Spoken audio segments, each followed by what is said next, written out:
Selamat malam, salam sejahtera. Terima kasih karena bersama dengan saya di Nazilin Unity Channel.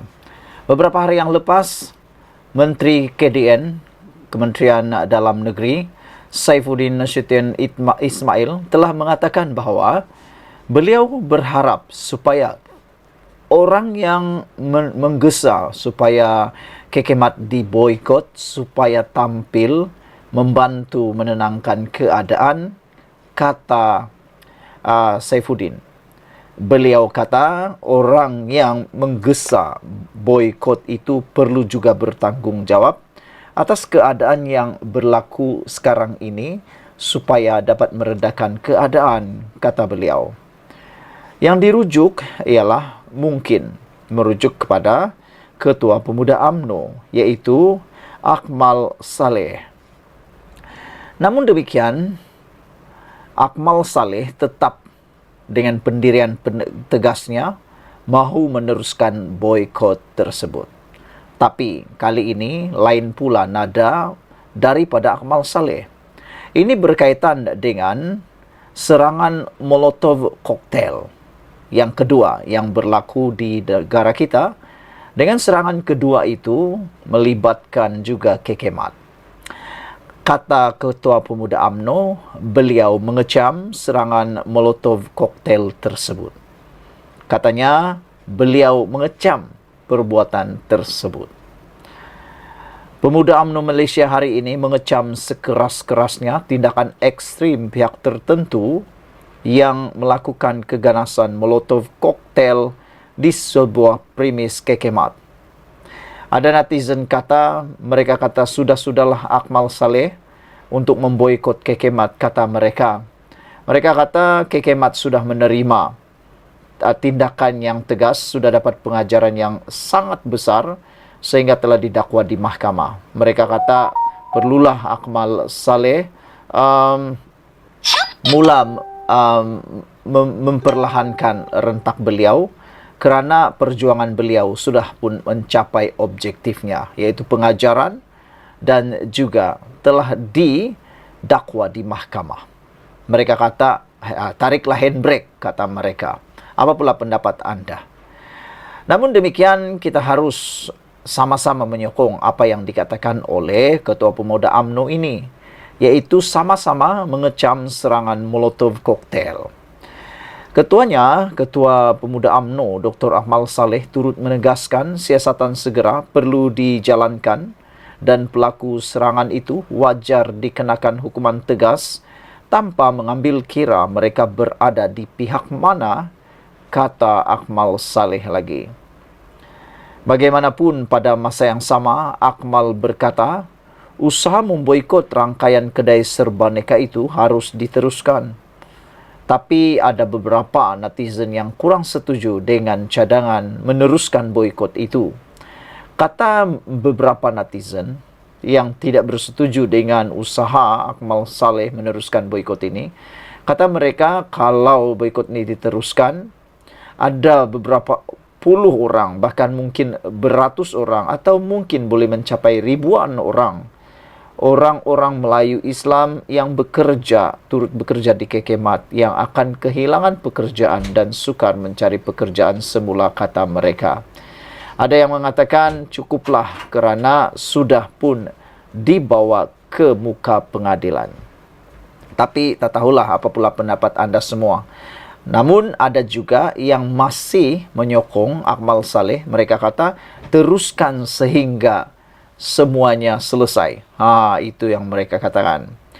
Akmal Saleh juga kata, kami mengecam sekeras-kerasnya tindakan yang melibatkan keganasan dari hari pertama lagi. Kami mohon agar siasatan segera dapat dilakukan dan pelaku dikenakan hukuman yang berat, tidak kira pelaku tersebut dari mana-mana pihak sekalipun, kata Akmal Saleh. Siasatan perlu dilakukan terlebih dahulu sebelum menyalahkan mana-mana pihak atas insiden yang berlaku ini, kata beliau. Kita kekal tenang dan teruskan boikot, katanya dalam satu hantaran di Facebook. Hantaran Akmal itu turut disertakan laporan memetik kenyataan Menteri Dalam Negeri Saifuddin Nasution Ismail yang menyeru pihak yang mendorong boikot supaya bertanggung jawab. Ia susulan 2 serangan Molotov koktail di kedai Serbaneka Kekemat di Kuantan, Pahang awal pagi semalam dan cubaan terhadap kawangan Kekemat di Bidor, Perak awal minggu ini. Menggesa dan mendorong orang ramai memboikot sesuatu jenama mungkin bukan satu kesalahan undang-undang. Tetapi adalah jelas menjadi suatu kesalahan apabila orang ramai bertindak menceroboh atau cuba membakar premis Kekemat, kata Saifuddin. Akmal semalam dilaporkan mengekalkan pendiriannya, mengutuk tindakan ekstrim itu. Bagaimanapun dia juga percaya ada segelintir pihak yang mengaitkan kempen boikot tersebut dengan isu perkauman sehingga mencetuskan bibit-bibit keganasan. Kita menyokong apa yang dinyatakan oleh Ketua Pemuda UMNO ini, yaitu mengecam serangan Molotov koktail kerana ianya bukan penyelesaian yang terbaik. Ianya bukan memberikan dampak positif, tetapi ianya hanya akan memberikan dampak yang negatif. Sama-sama kita berharap kepada PDRM untuk mengambil tindakan. Biarlah kita di negara yang berundang-undang ini, semua perkara diselesaikan berdasarkan undang-undang. Jangan ambil keputusan dan jangan ambil tindakan sendiri. Itu amaran daripada Ketua Polis Negara. Sekian dulu untuk kali ini. Jangan lupa tinggalkan komen anda, tekan butang subscribe. Kita jumpa lagi. Bye-bye. Selamat malam, salam sejahtera. Terima kasih karena bersama dengan saya di Nazlin Unity Channel. Saudara-saudara sekalian, pendedahan pada malam ini adalah pendedahan yang paling menarik dan paling menggemparkan seluruh Malaysia. Ini apabila Mukriz Mahathir, anak Tun Mahathir Mohamad, sahkan bahawa Mahathir kini disiasat SPRM. Inilah berita yang sebenarnya ditunggu-tunggu oleh seluruh rakyat Malaysia. Bukan kerana apa, tetapi kita nak tahu sejauh mana kebenaran bahawa kononnya ada dakwaan Mahathir Mohamad mempunyai kekayaan yang luar biasa. Tapi kita tak tahulah terbukti benar atau tidak. Itu sebabnya ramai rakyat Malaysia tertanya-tanya, ternanti-nanti sejauh mana SPRM benar-benar nak siasat Mahathir atau ianya hanya sekadar retorik semata-mata. Kerana ada juga netizen, peminat politik Malaysia, pemerhati politik Malaysia, pengikut politik Malaysia, bahkan penganalisis-penganalisis hebat politik Malaysia, mereka kata mungkin kalau tidak ada apa-apa siasatan daripada SPRM, itu hanya retorik. Mungkin hanya sekadar untuk memancing perhatian, kata mereka.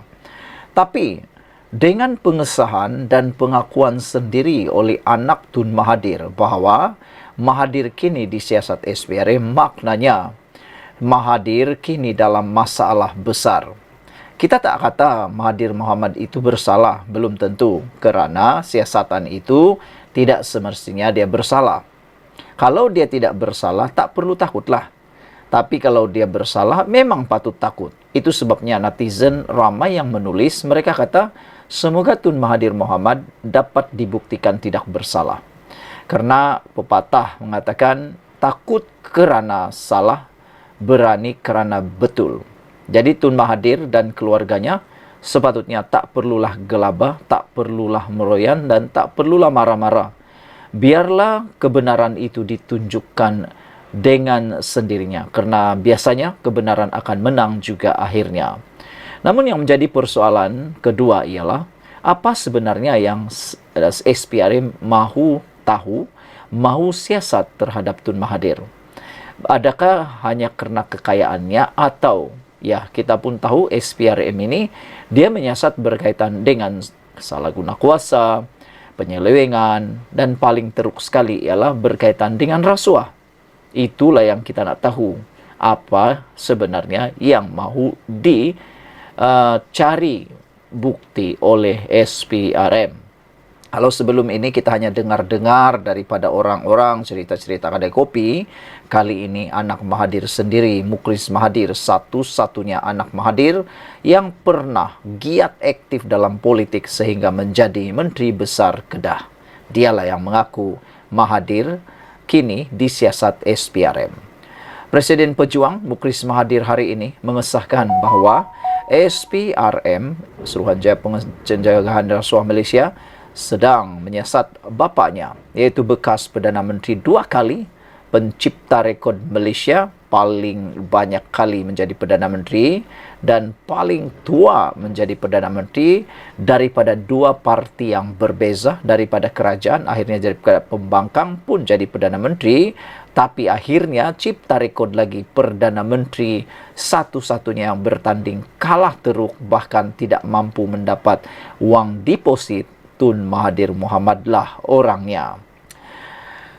Mukris mengesahkan bahawa bapaknya sedang disiasat oleh SPRM.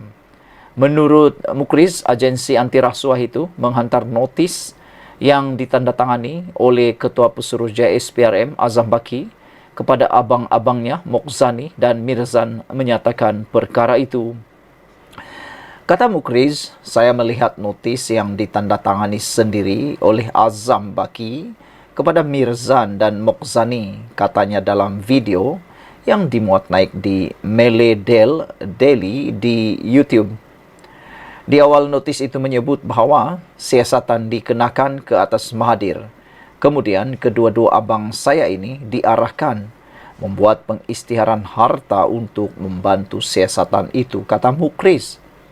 Mukris turut berkata, keluarganya berasa heran mengapa Mokhzani dan Mirzan turut disiasat, sedangkan sasaran utama siasatan ialah Mahathir. Memang dari awal kami rasa agak pelik apabila siasatan dimulakan ke atas seseorang itu. Kononnya disaki menyalahgunakan kuasa. Kita pun belum pasti sebabnya, kerana tidak diberi butiran terperinci. Tetapi yang disiasat ialah anak kepada orang yang didakwa melakukan kesalahan itu, kata Mukris. Pada Januari lepas, SPRM dilaporkan mengarahkan Mokhzani dan Mirzan mengisytiharkan harta mereka sejak tahun 1981 ketika Mahathir mula-mula dilantik menjadi Perdana Menteri. Arahan itu adalah sebahagian daripada siasatan berhubung rekod perniagaan luar pesisir yang didedahkan oleh sebuah konsortium wartawan, kata SPRM pada masa itu tanpa menyebut sasaran utamanya ialah Mahathir.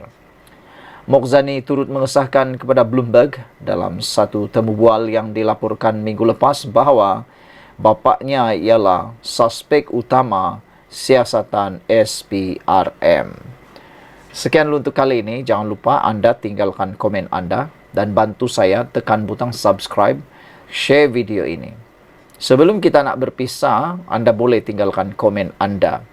Adakah anda sebenarnya mengharapkan supaya Tun Mahathir benar-benar disiasat supaya 2 perkara ini berlaku? Pertama, ianya mungkin akan dapat membersihkan nama Tun Mahathir dan keluarganya. Yang kedua, ianya juga membuktikan bahawa siasatan SPRM bukan sekadar retorik semata-mata ataupun mahu menjatuhkan reputasi Tun Mahathir, tetapi mungkinkah sebenarnya mempunyai prima facie ataupun mempunyai kes.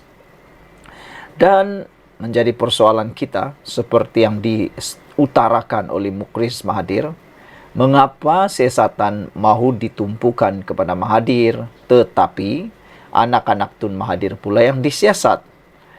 Adakah itu sesuatu yang menghairankan bagi seorang penganalisis politik terkenal Malaysia? Dia kata tidak perlu terkejut SPRM mahu menyiasat Tun Mahathir, kerana menurutnya siasatan itu adalah satu perkara yang biasa. Siapapun di Malaysia ini, kalau ada laporan atau kalau ada isu yang mencurigakan, ianya boleh disiasat, dan siasatan itu belum tentu ianya bersalah atau tidak. Biarlah siasatan itu yang menentukan sama ada ianya salah atau tidak. Dan yang lebih penting lagi, tak payahlah meroyan sana-sini, nak tuduh sana-sini kalau memang terbukti benar. Kerana yang benar tetap benar, yang salah tetap salah. Sekian dulu untuk kali ini. Jangan lupa tinggalkan komen anda, tekan butang subscribe. Bye-bye.